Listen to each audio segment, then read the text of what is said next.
Dibangun pertama kali pada tahun 1893 oleh perusahaan milik pemerintah Hindia Belanda, Staatspoorwegen. Jembatan ini merupakan bagian dari pembangunan rel kereta api jalur selatan di Pulau Jawa.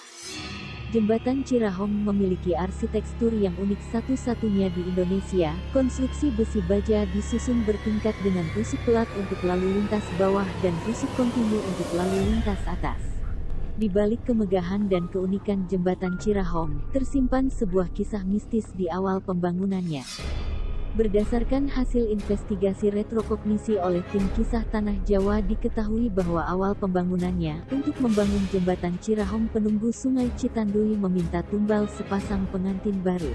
Kisah bermula ketika pemerintah Hindia Belanda di Indonesia hendak membangun sebuah jembatan Cirahong penunggu Sungai Citandui meminta tumbal sepasang pengantin baru.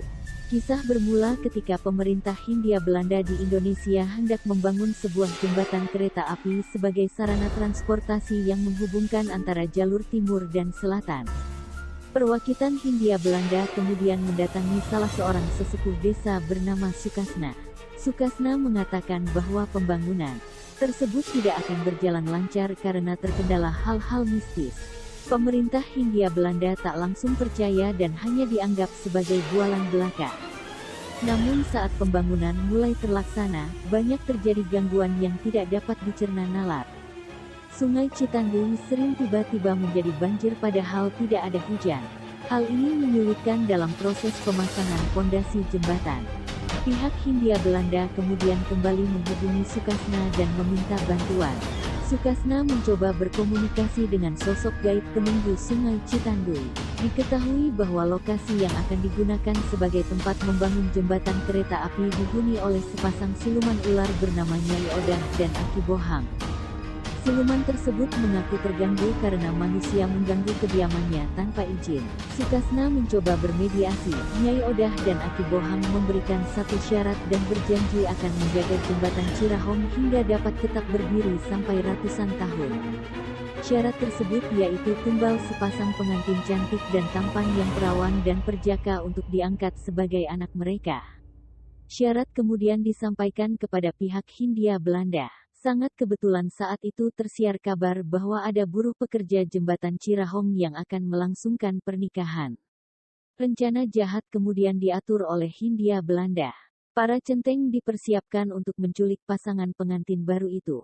Selesai melangsungkan akad, sepasang pengantin baru kemudian dijemput oleh para centeng Belnada dengan dalih diundang oleh pemimpin proyek pembangunan jembatan untuk menyerahkan hadiah pernikahan. Sepasang pengantin ini lalu dibawa ke lokasi pengecoran pondasi jembatan di tengah sungai. Menjelang maghrib semua ubeo rampe dan sesaji telah diletakkan di dasar pondasi. Selanjutnya dalam posisi terikat, pasangan pengantin dimasukkan dalam lubang pondasi. Saat tidak ada satupun orang pekerja yang tahu, mereka disuruh lembur untuk mengecor jembatan selagi sungai sedang tidak banjir. Dari atas, adonan semen, batu, dan pasir digelontorkan ke bawah hingga menimpa sepasang pengantin baru tersebut. Akhir cinta yang tragis untuk pasangan kekasih tersebut, mereka ditumbalkan untuk pembangunan jembatan Cirahong. Jasad mereka terkubur dalam adonan semen. Sukma pasangan tersebut hingga kini masih terperangkap di alam astral. Tidak terima dengan perlakuan yang mereka alami, Sukma sang pengantin mendiami pondasi bagian tengah jembatan.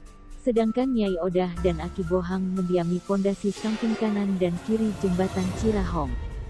Terlepas dari semua itu, kita kembali lagi ke kepercayaan kita masing-masing, hanya Allah Subhanahu wa Ta'ala yang tahu. Sekian dulu dari saya, jangan lupa like dan subscribe channel saya agar terus berkembang, dan jangan lupa aktifkan loncengnya agar tidak ketinggalan video terbaru dari saya. Wassalamualaikum warahmatullahi wabarakatuh.